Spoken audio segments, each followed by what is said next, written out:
If throwing forehand leaves you in a ton of shoulder pain, stick around, this video is for you. My name is Logan Edwards. I'm a physical therapist who primarily works with disc athletes. I'm going to be helping you fix your forehand. I'm going to be going over different impairments that I see with people who have pain while throwing sidearm and different activities and drills that you can do to start getting pain-free while throwing sidearm. There's a lot of things that go into throwing sidearm, but the number one is this 90-90 position with our shoulder. If you can't access this range or control the range as you're throwing, you're probably going to tweak through some tissues that really don't want to be tugged on while you're throwing.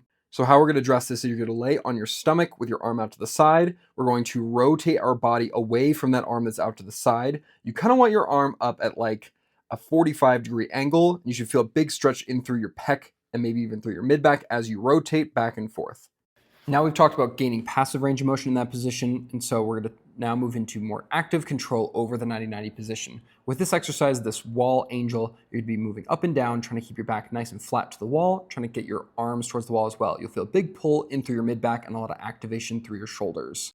We've talked about two of the components for the shoulder that affect our forehand, that 90-90 range of motion and passive range of being able to own this position and then active control over it with that exercise. There are other drills that you can do with this as well. This is just a nice, easy introduction to what I think will really help.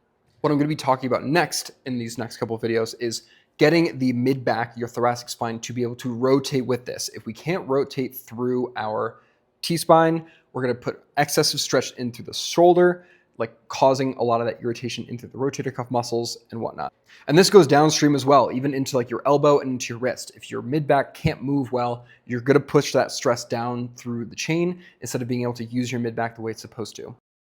So the first exercise we're doing here is a half kneeling open book. With this, you wanna make sure that your knee is not rotating out with your arms and really trying to drive as much space between your two arms as possible to get that mid-back range of motion, as well as some activation in through there to gain control over that motion as well.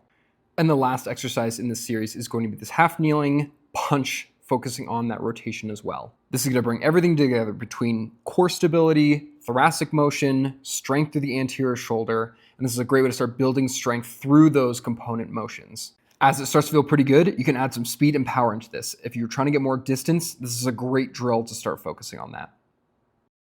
So to kind of review and summarize this video, right? So we have our four motions, 90-90, passive range in through our shoulder. We need to be able to own that as we throw sidearm to not put excess stress on the front of the shoulder into the rotator cuff muscles.